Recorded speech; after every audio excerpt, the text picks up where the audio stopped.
Delimitation పై Congress CM Revanth Reddy తప్పుడు ప్రచారం చేస్తున్నారని ఆరోపించారు బీజేపీ నేతలు. బీజేపీకి నార్త్ సౌత్ అనే తేడా లేదన్నారు. మహిళా బిల్లును కాంగ్రెస్ వ్యతిరేకిస్తుందన్నారు. గతంలో మహిళా బిల్లును కాంగ్రెస్ ఎందుకు ఆమోదించలేదని ప్రశ్నించారు. ప్రతిపక్షాలు పూటకో మాట మాట్లాడుతున్నాయని మండిపడ్డారు కమలం పార్టీ నేతలు.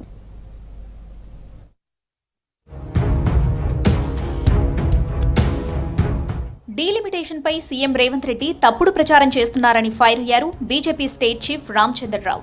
2011 జనాభా లెక్కల ఆధారంగా సీట్లు పెరుగుతాయని చెప్పారు. తప్పుడు సమాచారం ప్రజల్లోకి తీసుకెళ్తున్నారని మండిపడ్డారు. 70 కోట్ల ప్రజలున్నప్పుడు 540 ఎంపీ సీట్లున్నాయని, ఇప్పుడు 140 కోట్లకు జనాభా పెరగడంతో పార్లమెంటు సీట్లు కూడా పెరగాలన్నారు. గతంలో మహిళా బిల్లు తెచ్చిన కాంగ్రెస్ ఎందుకు ఆమోదించలేకపోయిందని ప్రశ్నించారు రామచంద్రరావు. రేవంత్ రెడ్డి గారు అబద్ధాల ప్రచారాలు చేస్తా ఉన్నారు.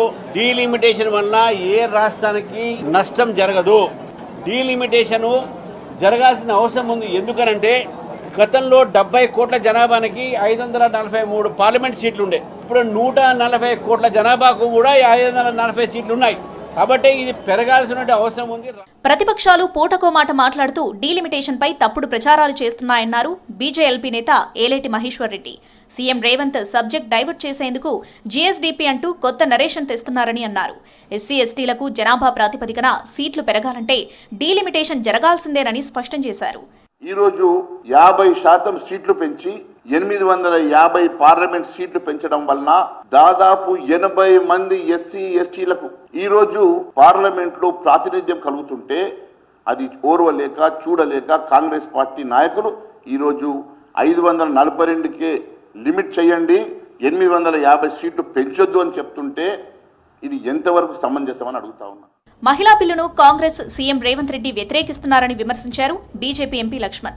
మహిళకు వచ్చే అవకాశాలను అడ్డుకునే కుట్ర చేస్తున్నారని ఆరోపించారు. మోదీకి పెరుగుతున్న ఆదరణను చూసి జీర్ణించుకోలేక రాజ్యాంగ విరుద్ధమైన ప్రకటనలు చేస్తున్నారని మండిపడ్డారు.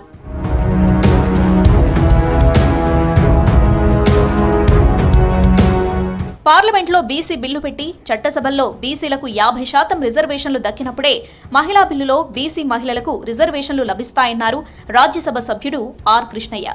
ప్రతిపక్షాలు బీసీ బిల్లుపై మాట్లాడకుండా బీసీ మహిళా సబ్ కోటాపై రాద్ధాంతం చేస్తున్నాయని విమర్శించారు.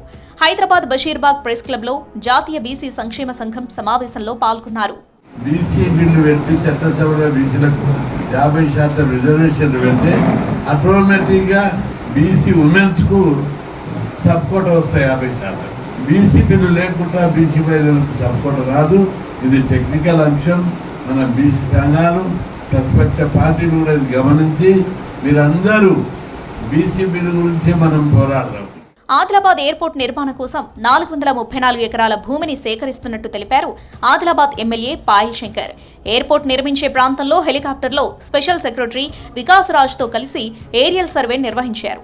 Air force academy, airport authority of India కలిసి ఎయిర్పోర్ట్ను నిర్మిస్తున్నాయని తెలిపారు.